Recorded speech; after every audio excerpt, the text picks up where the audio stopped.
And now we have just an incredible treat for you today from one of our own, Joe Turner. So let's give him a round before I even tell you about him. Just woohoo! Let's show some love for Joe. So, our presenter this morning has shared his wisdom, wit, and wizardry on 6 continents. A summa cum laude graduate of Mississippi State University, he worked in the management consulting field prior to becoming a full time corporate speaker and entertainer. He has appeared on multiple national and international television broadcasts and in theaters from the Hollywood Magic Castle to the London Palladium. In April 2020, he launched a virtual magic experience that was recommended twice in the New York Times. Please welcome our friend, our own, Mr. Joe M. Turner. Come on up, Joe. Oh, good morning. Great to be with all of you today. I'm Joe Turner. For those of you I haven't met, I really enjoyed listening to Angela's message there as I listened to her first list of the issues, anxiety, depression, burnout, imposter syndrome. She really just checked off my to-do list for the day. So that was fantastic. Uh, So, my name is Joe. I do magic for a living. You may be wondering, what on earth does a magician have to tell us? And what is this whole thing about what speakers need to know about marked cards? Well, I'm glad you asked. We're going to discuss that right now. I did bring some cards today, and these are the large size, so even in the back, these have a lot of area on them. I can't hide them behind my hand, but they have a lot of area on them in which you could hide special markings if you were want to do so. With these 4 cards, I'd like you to imagine that they are 4 queens. They're the 4 queens: Queen of Clubs, Queen of Hearts, Spades, and Diamonds. So imagine they're the 4 queens, and just invisibly, I'll take out 2 of them. And I see that they are the same color. I've taken out 2 cards that are the same color. Michelle, are these the red queens or the black queens? These are the red queens. Correct. I'll just show them to you so you can see. We'll put them back in. I dropped one. Which of the red queens did I drop? Was it the Queen of Hearts or the Queen of Diamonds? You're not going to believe this. It is the Queen of Hearts. There it is. I've turned it around so you can see. We'll put that back in. Yeah, me too. You're wondering, well, he couldn't possibly have done that. But it's very strange. If I spread through, you'll see, in fact, that one queen is face up. It is the Queen of Hearts. Thank you very much. And what you may not realize is that I influenced you to choose it because it was the one that was marked. You remember this one? It's very subtle. I don't know if you can see the marking on that one compared to the other, but so sure was I that you would take the marked card that I didn't even bring the other queens. So there we go. There's the marked card with the Queen of Hearts. Thank you very much. Now, that seems maybe a silly little thing to start with, but I want to talk to you today about marked cards. And in real life, when you're doing magic for lay people, they will often assume that, oh, he's using marked cards. You can tell what the card is from the back. If you've ever done any study of marked cards, you know that they're very small markings, and they've usually been painted on or scraped on, or it's very subtle that's been added to the back design of a card so that if you know what to look for, you can recognize what the card is. And so the thing that's interesting about these marked cards is that that very small thing, that very small subtle thing, can have a massive impact on the outcome of the game, right?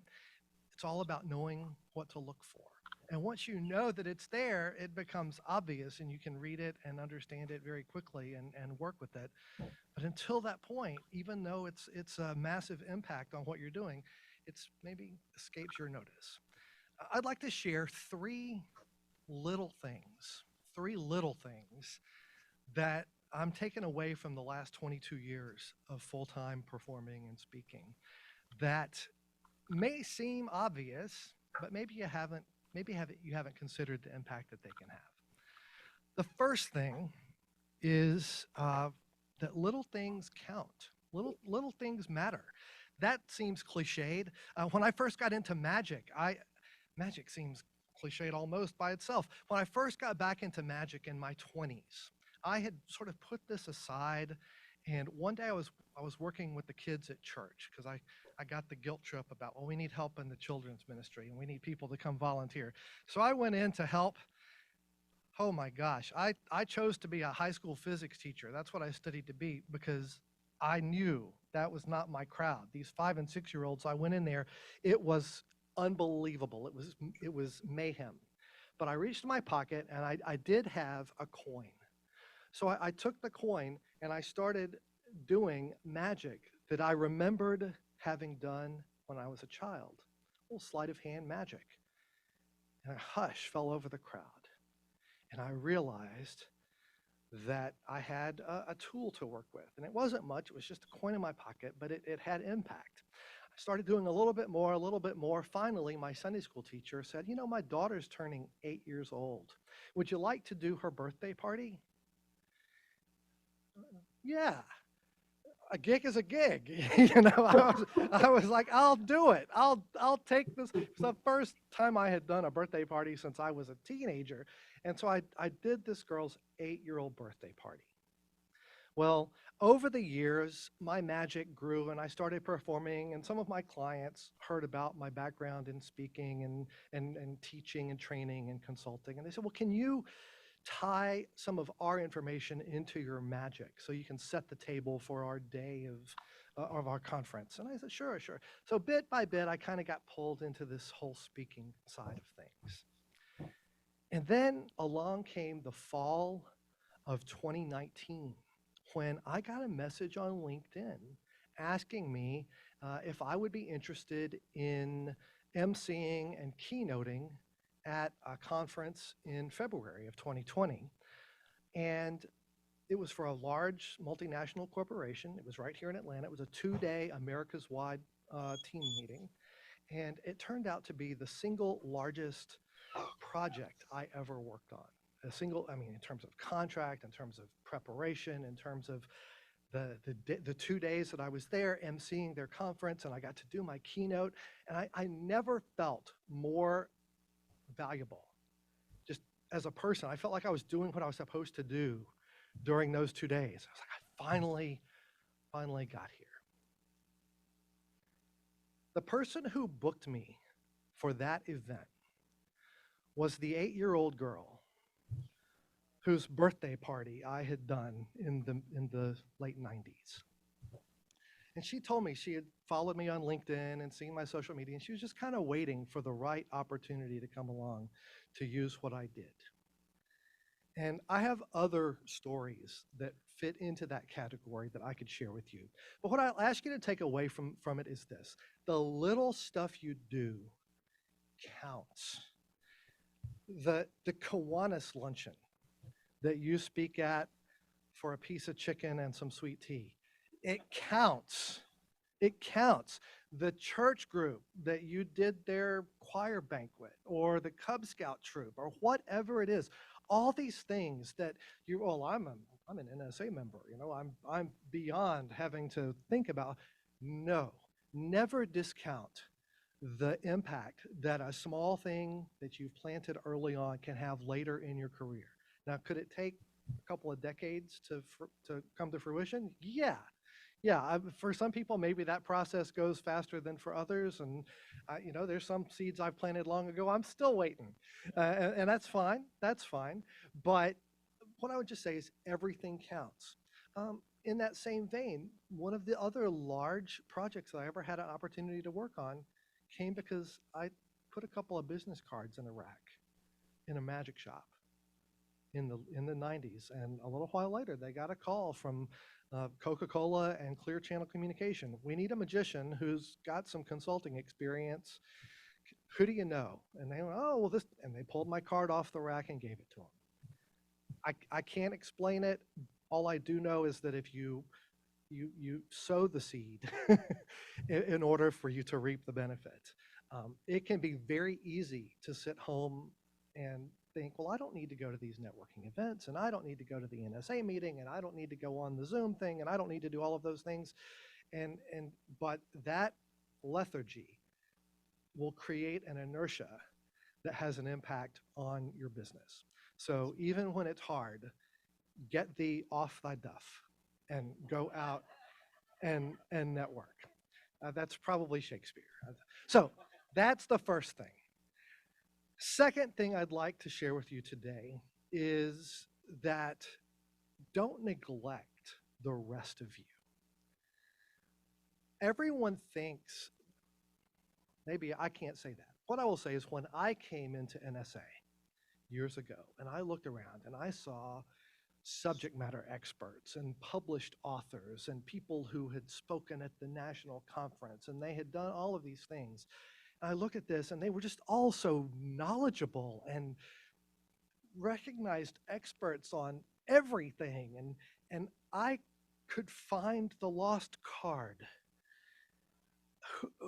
I felt like I had no content, no substance to offer these people. And so I went to work on thinking, well, how am I going to box myself up so that I have, I sound legit, and I don't have a graduate degree, and I don't have letters after my name, and I don't have certifications and all of this. And what I've realized over the years is that nobody listens to that introduction at all. They really just cursory, superficial level understanding of who you are based on your introduction. What they really want is for the person who comes out to talk to them to be genuine and to communicate with confidence and to deliver quality, but to just kind of be a nice person too, someone they would want to talk to after they got off the platform and not just an authoritative lecturer from the platform. So for me, obviously, magic has been part of what I have done. But for you, maybe it's not magic. Maybe you played tennis, or you were a dancer, or you were in the marching band, or maybe you've worked for four of the five largest banks in America, or whatever. There's something about you that is intrinsically different than everybody else, no matter what their level of degree or qualification, or how, if they've got 35 years of experience in the industry compared to your 20. All of that is, it's interesting, but you have a differentiator. There's something about you that makes you unique. I know you sing. I know you're funny. I know that you play the piano. I know all of these things about you. That should be part of who you are on the platform. I think that one of my most vibrant regrets in my life is that I tried to hide a lot of the things that made me me, from thinking that they weren't relevant. The things that make you you don't have to be relevant to your content, but they are relevant to your audience. And I think that that will raise the level of memory that people have of you and who you are and whether they want to connect with you afterwards by talking about the things that are interesting about you outside of this context. And I will also add that for me, because magic is part of this context, I have to find something else to talk about. People may want to hear that I have a musical theater background or something, that kind of something about my family or travel, something else besides the magic, because for me, magic is part of what they bought. So to give them the peek behind the curtain, I have to show them something else, and which is fine because I have many eclectic interests that we can discuss later. So that's the first thing, is the idea, excuse me, the idea that the little.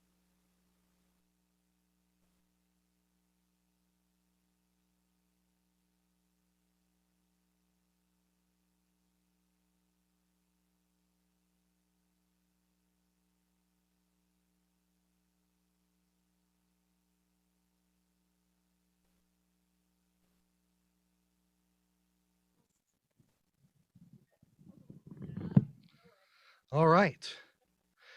So the first thing I'd like to share with you today is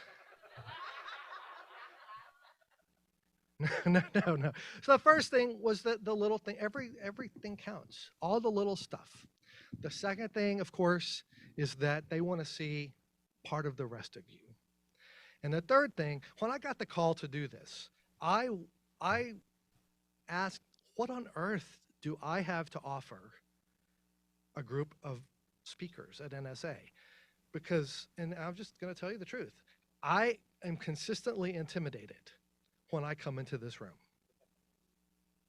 And because I see people who have achieved at a level that I feel like I've banged my head against the wall long enough that I should have broken through certain of those barriers by now, and it feels like I haven't. And I come in here, and one of the things Angela said was this comparison.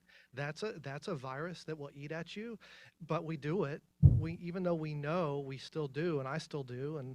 And so I really questioned whether I had anything to share with all of you today. And so this third thing that I will tell you is that it can be very difficult to keep going with your stuff when you're overwhelmed by what everyone else is doing. And am I the only one who feels like I'm the only guy who has ever had to shine his shoes in the bathroom with toilet paper before I went out on stage? Because I've, like, all the other guys have it all together, and I'm in here with a piece of paper towel and trying to fix something. But everybody is like that. My experience over the last 2 decades is that performers, speakers, all of us who have the privilege of being up on a platform or stage, we're all trying to find our way. And so I'm going to ask you to be cognizant of the fact that there are people in the audience that come to these events monthly, every one of the events, who are scared to death, like me, that my Rotary Club luncheon doesn't stack up to the NSA standard. And I I want to be the person who tells them, yes, it does. What you're doing has value, has merit, is a great opportunity for you. Let first of all refer to point number one, little things, you never know what's going to happen. Point number two is that there's something about you that you're learning to communicate in that environment that's going to pay off later. So yeah, you don't have to be the person on stage at Influence to have a meaningful contribution to add to this group or any group that you're asked to speak to. So yeah, it can be hard to keep going. And look, I've been there. I've been the guy who had to pull up some side gigs because I felt like I couldn't give away this thing in me that is so important. The gift that I feel like I was put here to give to the world, and I not only can I not sell it to anyone, I couldn't give it away for free for months at a time. No matter how many events I went to, no matter how many doors I knocked on, what is wrong with what? And this is the subtle insidiousness.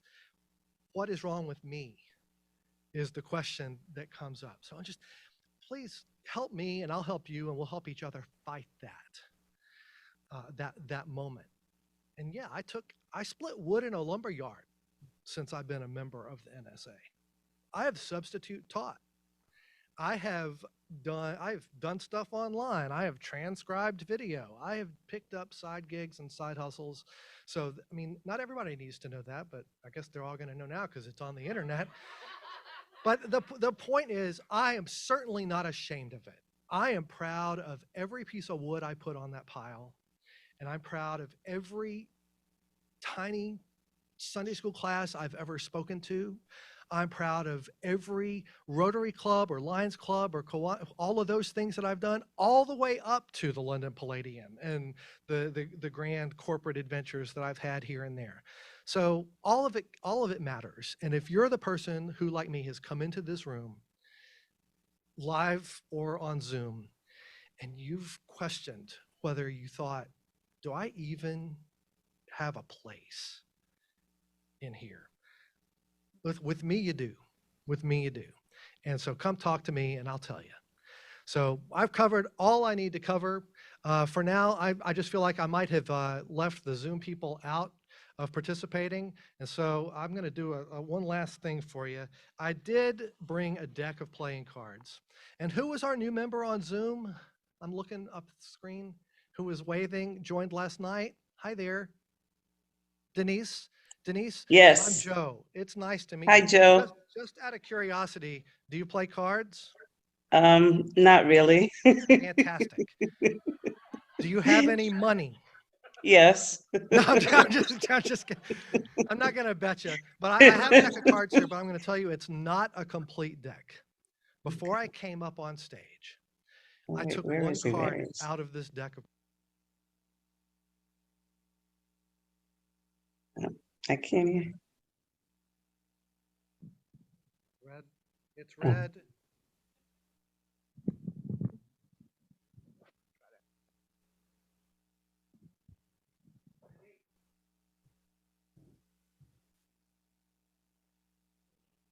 It, it's green. It's green. Okay, Yes? we Very can hear good. you now. So Denise, I don't. I want you just to name at random any playing card, any card in a deck of cards, not the Ace of Spades because it's one of the obvious ones. Try to think of an obscure one. And I'm looking. I see you right on the screen there. okay. What card just popped into your head? The Queen of Diamonds. Now I got to tell you, a lot of people say the Queen of Hearts, but as you saw before, the Queen of Diamonds. Like diamonds. Up here too. Feel free to zoom in. The card that I put in my pocket was the Queen of Diamonds. Oh my Fantastic. gosh. Wow. That concludes my time with you. My name is Joe Turner. I'd love to do a card trick Thank at the you. break. Bye. Awesome.